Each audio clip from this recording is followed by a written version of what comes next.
Vamos parar nisso aqui, ó. A santificação é um processo que demanda toda a nossa vida até alcançarmos a estatura de varões perfeitos. O que é a regeneração? Nós falamos o que é justificar. Regeneração é o processo que nós estávamos mortos em nossas ofensas e pecados, afastado de Deus. Não tínhamos para Deus, antes de aceitar Jesus, estava morto em nossas ofensas e pecado. O que é a regeneração? Deus, através de Jesus, ele regenerou o nosso corpo, ele mudou, ele nos ressuscitou com Cristo e nos fez assentar nos lugares celestiais. Isso chama-se regeneração.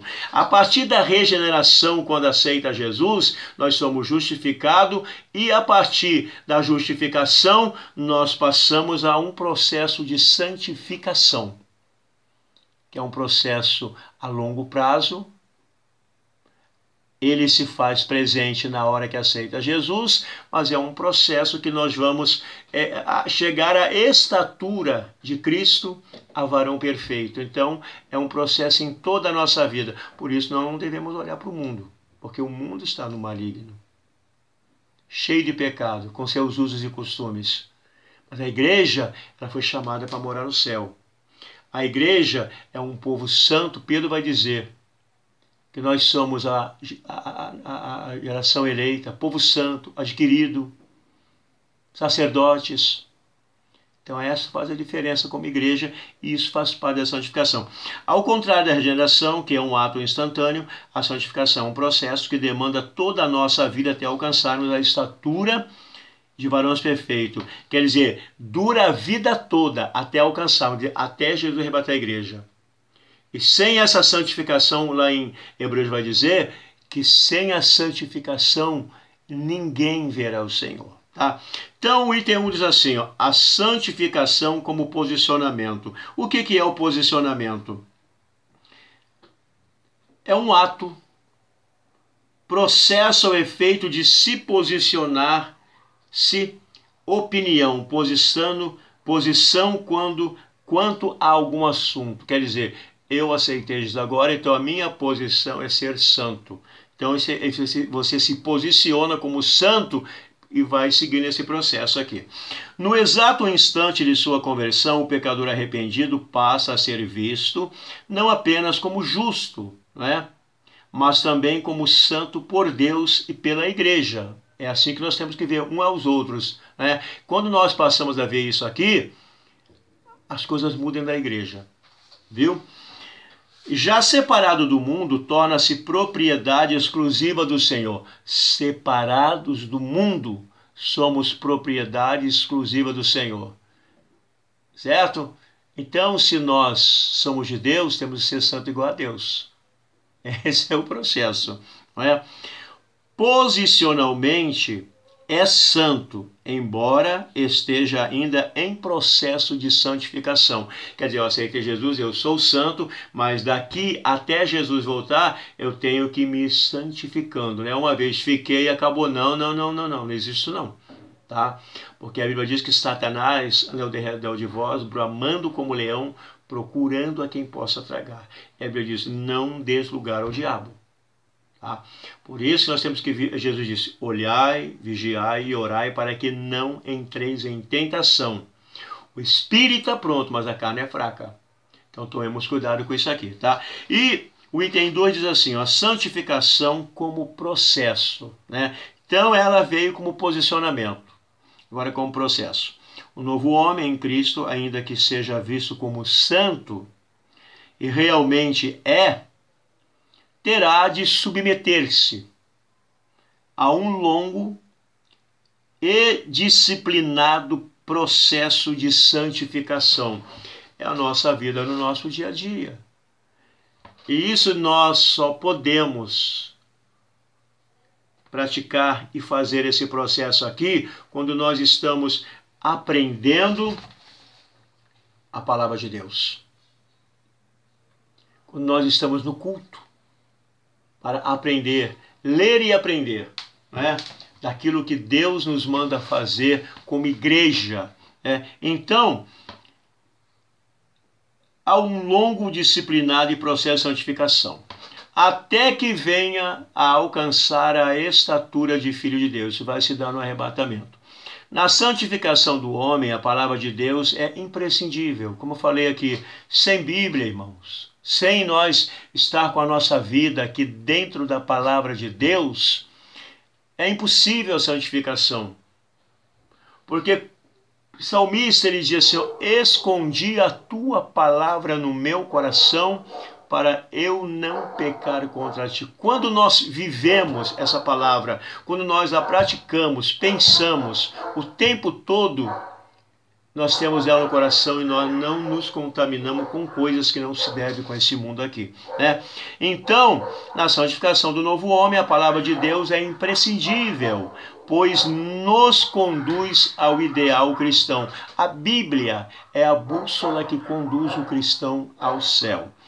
Perfeição e santidade para que, vou ler de novo aqui só para eu perdi um pontinho aqui. Na santificação do novo homem, a palavra de Deus é imprescindível, pois nos conduz ao ideal cristão. Perfeição e santidade para que em tudo sejamos imagens e semelhança de Deus. Ora, essa palavra é profunda.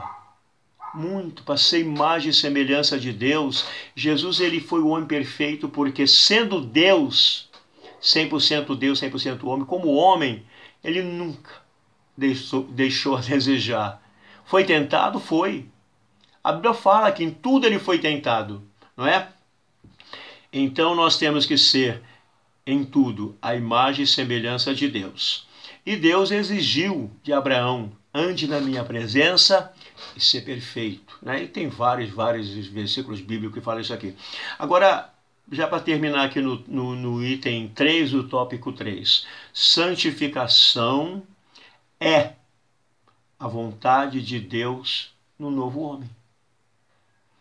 O novo homem é impossível sem o processo de santificação. Então é assim, se eu digo que eu sou crente em Jesus, que eu sou um servo de Deus, né? Eu tenho que ser santo. Não tem como, né? Porque é a vontade de Deus.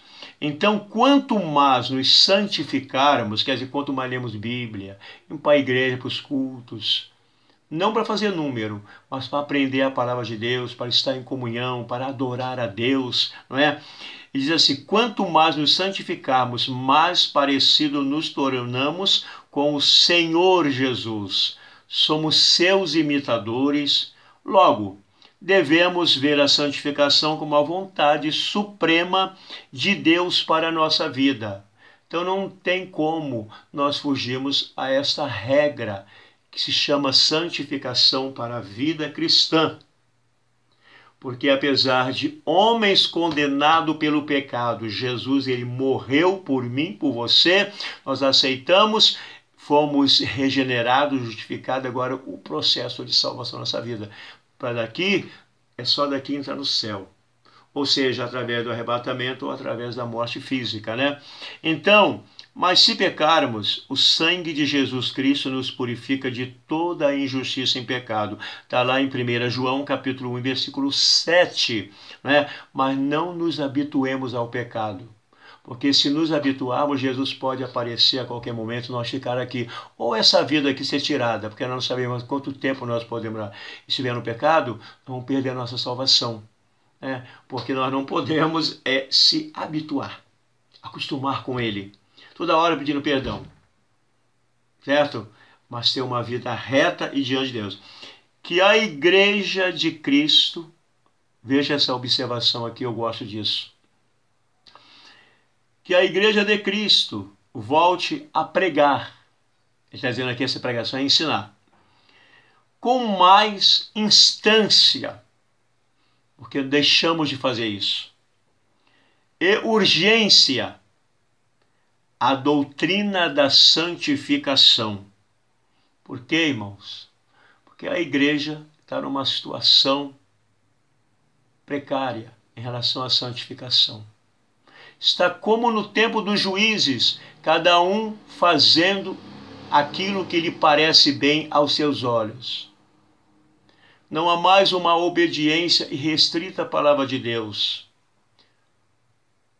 Não se respeita mais o pastor. Não se respeita mais a ninguém. Então, é como nos dias de juízes, não é? Então, que a igreja de Cristo volte a pregar, somente os pastores, os homens que foram chamados para conduzir o rebanho de Deus. Porque a Bíblia diz que eles hão de dar conta, não é? Que essa responsabilidade é deles, não é? Pregar com mais instância e urgência a doutrina da santificação.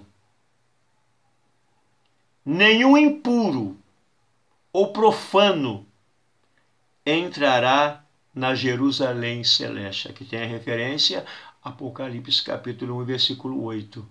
A Bíblia diz que é a nossa regra de fé, a nossa bússola. E sem esse conhecimento, sem essa obediência, nós não podemos entrar no céu, apesar que fomos gerados novo homem, justificado, regenerado. E seguindo esse processo, nós podemos, inclusive, perder essa salvação. Não deixe, irmão. Não deixe isso acontecer na sua vida. Que esse novo homem, ele possa transparecer, somente aqui na terra. A imagem, o que o mundo possa ver em nós é a imagem e a glória de Deus. Para terminar, é a conclusão. Quem recebeu Jesus como seu Salvador e Senhor, tomou a melhor decisão. Ele está falando que quem recebeu a Jesus como seu Senhor e Salvador. Isso aqui é muito notório, porque pelo fruto se conhece a árvore, tá? Pois os seus pecados foram apagados por Cristo. A nova vida em Jesus é um presente de Deus. Glórias a Deus por isso. Porque nem todos têm, porque não creem, não querem, rejeitam. Trocam a morte pela vida, né? O mundo, né? Mas nós, a igreja, somos um povo abençoado. E quando do arrebatamento da igreja, você será semelhante ao Senhor, quer dizer, ao Jesus, porque esta é a promessa que ele nos fez por intermédio do apóstolo João. Diz assim o versículo, ó, amados, agora somos filhos de Deus. Maravilha, né? E ainda não é manifesto o que havemos de ser. Mas sabemos que quando ele se manifestar, seremos semelhantes a ele, porque assim como ele é, o veremos. Glórias a Deus. Está lá em 1 João, capítulo 3, versículo 2. Não é? Então, que promessa, irmão, maravilhosa. Por isso que nós temos que lutar, irmãos, para tudo isso. Né? Sim, nós, os redimidos do Cordeiro, seremos glorificados. E nessa bem-aventurança estaremos sempre com o Senhor. Que o Cordeiro de Deus seja eternamente louvado. Que Deus abençoe a todos, em nome de Jesus. Que esta lição possa nos trazer uma compreensão melhor, né, daquilo que somos, daquilo que Deus nos chamou e para o que o Senhor nos chamou. Que Deus abençoe a todos e um ótimo final de trimestre a todos. E semana que vem nós vamos começar o novo trimestre em nome de Jesus. Quando tivermos assim nessa quarentena, vamos fazer nosso culto assim, mas que Deus abençoe a todos. Irmãos, não esqueçamos de orar uns pelos outros, pelos continentes, pelos países, né? Por todo esse povo que não conhece Jesus, para que Deus abra o entendimento. Porque quando Deus fecha uma porta, ninguém abre, mas quando ele abre, ninguém fecha. Então, igreja, tu é igreja, eu sou igreja. Vamos fazer a nossa parte com Deus. Porque Deus está nos provando nesse dia, para o mundo ver que a igreja é o sal da terra e a luz do mundo. Que Deus nos abençoe em nome de Jesus.